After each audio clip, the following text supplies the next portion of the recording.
Today we have a special treat. We have Cheryl Ritzel here with us with Mulberry Magazine. And so we're going to ask her all about Mulberry Magazine, all about the interesting content that they have, and learn more about her business.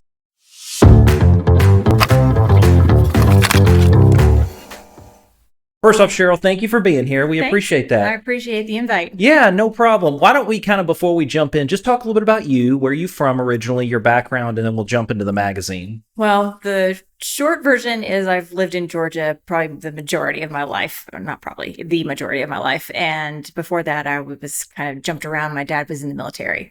But since I've been here, I've lived in Loganville, Decula, and now I just currently live just over the border of the new city of Mulberry. Okay. So what's your background? Tell me a little bit about your background. Where did you work? Those kind of things. Well, I was a teacher for 30 years, basically retired from that, but I have a background in photography, writing. I was a mystery writer, written and published some books, and I've published some photography books, and then I taught journalism. So when Mulberry was forming, I had one of those 3 a.m. thoughts. I don't know if anybody else has 3 a.m. thoughts, but when I have those, sometimes I have really great ideas, and then the next morning I'm like, ooh, I should follow through on that. And sometimes I have an idea that I'm like, oh, that was terrible. What was I thinking? But I thought, somebody should start some kind of a newsletter or magazine for the city because it wasn't formed yet. And there was kind of a little bit of disconnect, not anybody's fault. There was the county that was kind of resistant to the idea and wasn't really putting out, spending the funds to put out mailers and information because it's not in one of their budget line items.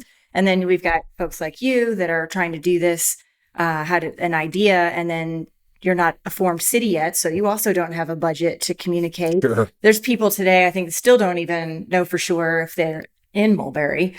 And I thought, someone should make something to kind of solve that gap. And then I thought, well, why should it be somebody? I have a background in publishing, writing, photography, editing, journalism. Maybe I should do it.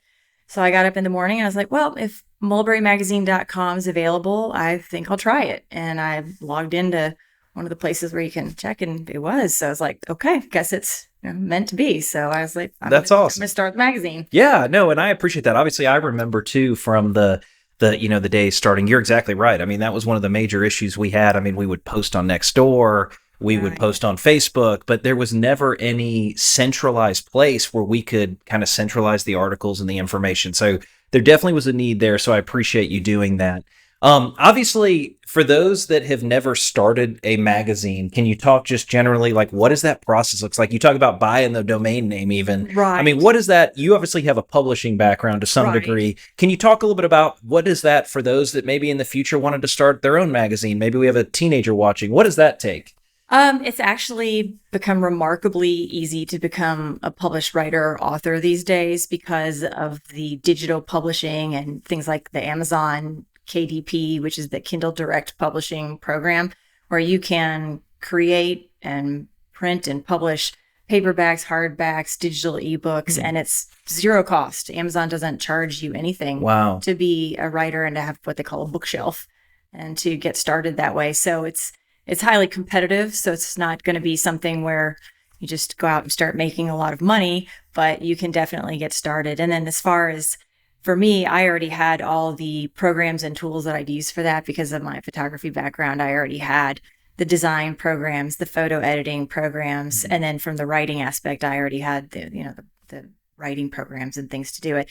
So for me, I did the yearbook with school for many, many, many years, having taught 12 and 13-year-olds how to take pictures, write stories, edit basically an entire book every year. I was like, I can definitely do this, and I can coach along some family and friends and anybody else in the community that wants to contribute an article and help them, also become, part of the process and then learn how to write. So if there's somebody out there that's a budding or aspiring writer, if they want to get in touch with me, they can email me at the magazine and maybe they could collaborate on an article and, start working in journalism. It's a great field. Yeah. We need people to be unbiased reporters. And I agree. I hope that people that read the magazine realize that it's not just all about Mulberry. It's got a lot of other content in it that's family friendly. We do lists of events. We do a business or excuse me, a nonprofit spotlight every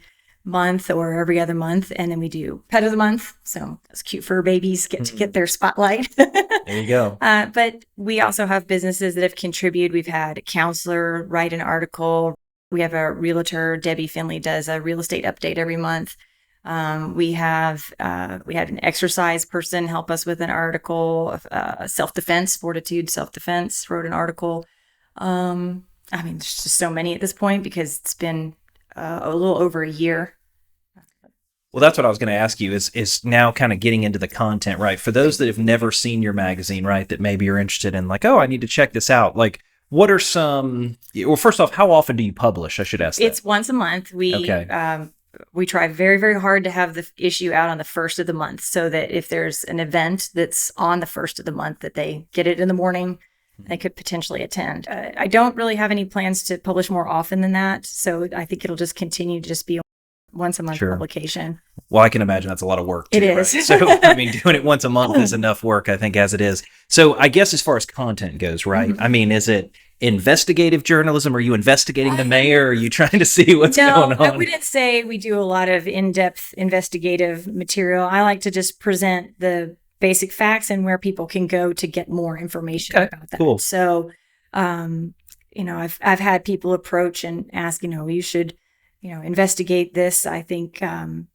couple of the issues that have come up have been, certain developers behind different projects, or I know that the Second Juror District is really interested in Gwinnett County following through with what they had promised as far as a park and sports facilities. And, I reported a little bit about that's kind of ongoing, but I'm not going to go do some kind of investigative type thing on that. I just want to present the facts, and this is where you can get more information from both sides. Sure, and I appreciate that. I mean, obviously, we have so much today that's editorialized, right? That's like, it's hard to tell, well, where does the truth, where do the facts lie? It's either so far one side or so far the other side. So one of the things I love about your magazine is that you always give the additional detail, like you talked about, the links where you can go do more research, kind of find out more information. It's so hard sometimes to get the truth. Either publications seem to be so far one side or so far the other side. So that's one aspect I really like about your magazine. Well, I appreciate that. And we strive to do that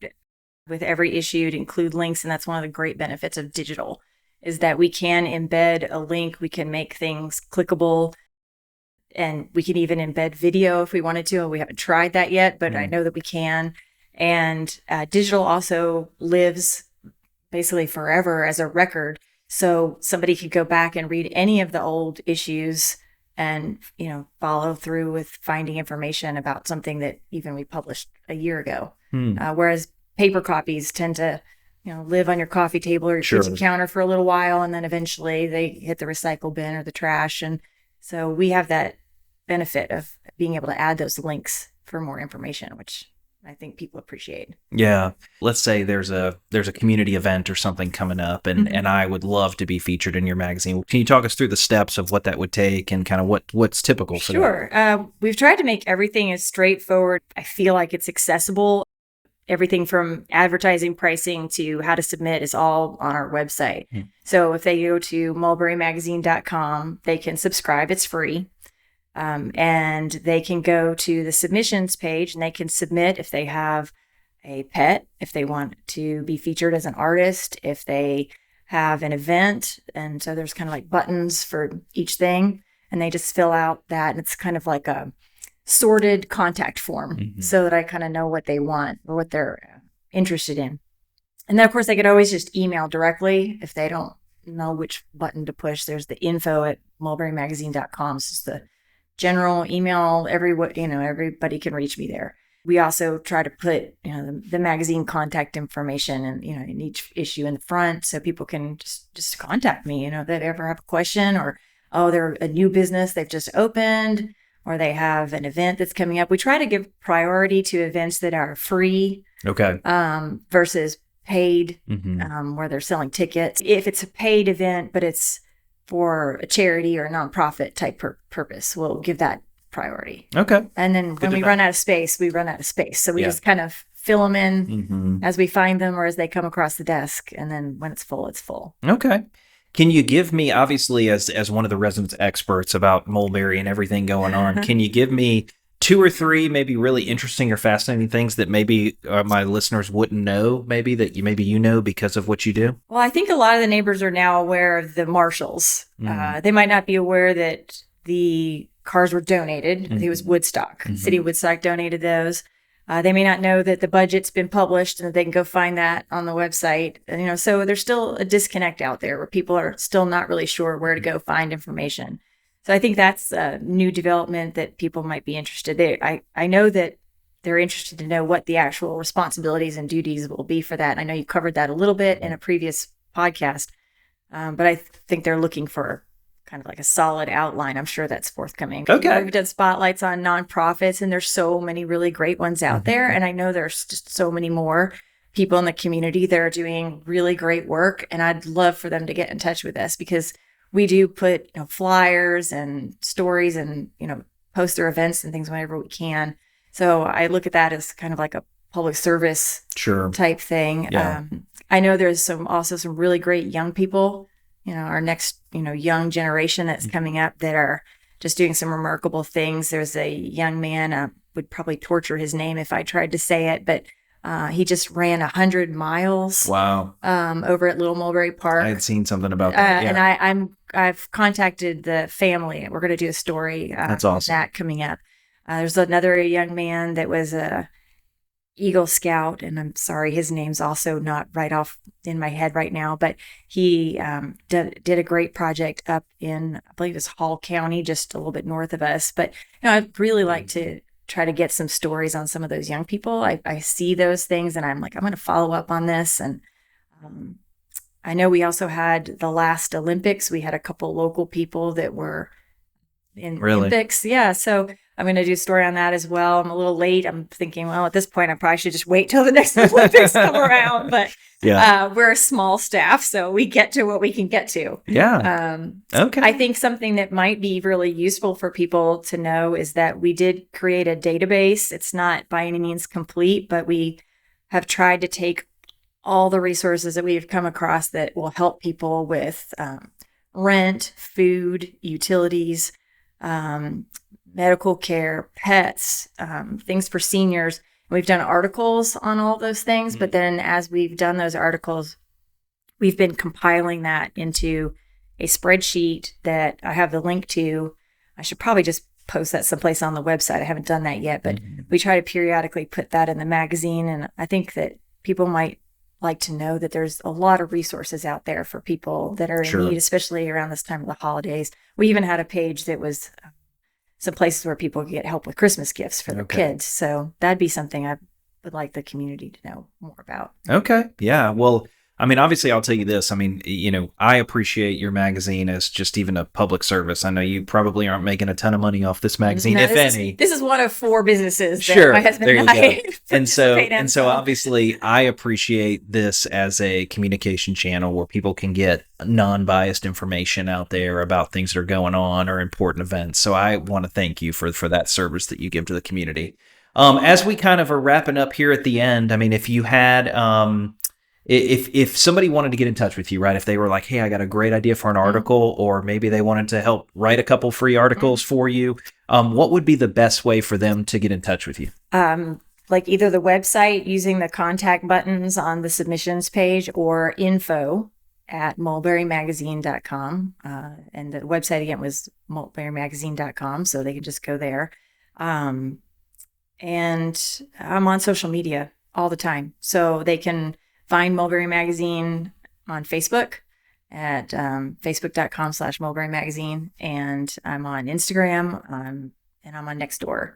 So they can probably just find it. Ritzel is a pretty unique name. I don't think there's a lot of Ritzels out there. So they can probably just do the search function and find me that way. I would like people to know that we really appreciate all the subscribers that we already have, and all the people that are constantly passing our name along and telling people about the magazine. We did win a Best in Georgia. Oh, congratulations. Honorable mention this year, which I think for a 1-year-old magazine, we got the same ranking as Atlanta Parent, which has been around for a wow. long time. So Wow. I feel like that's really good. And Very impressive. Congratulations. yeah, thanks. And so we're proud of that. But we really appreciate all the people that it took to help make that happen. We didn't do it alone. Perfect. And just so everybody knows out there, just so we're clear, so there's no print version, right? It's just digital. It's just digital. We have been looking into making print copies available on a limited basis, mainly to just be able to give to people that have provided content. So that's something that's in the works that we're looking into, but I don't think that they'll ever be everybody in Mulberry gets a mailed copy type situation, at least Sure. Not anytime soon. Sure. Understood. Well, it seems like digital's the future anyway. So I believe you're correct. I think the AJC just decided they're not even printing anymore is what I Right. heard. So I feel like we probably are better with the digital because a lot of our articles would have to be rewritten if we tried to just do print because then the links wouldn't necessarily work. Yeah. Sure. So. Understood. Well, thank you so much for being here, Cheryl. We appreciate you. Again, we appreciate Mulberry Magazine. So everybody that's out there, if you want to obviously subscribe to Mulberry Magazine, check out the Facebook page, check out the website, go like it. I can promise you the content is very, very good, and it's very nice to keep up to date with what's going on here in our community. So thank you so much, Cheryl, and to everybody out there, we'll see you next time. Thanks for watching.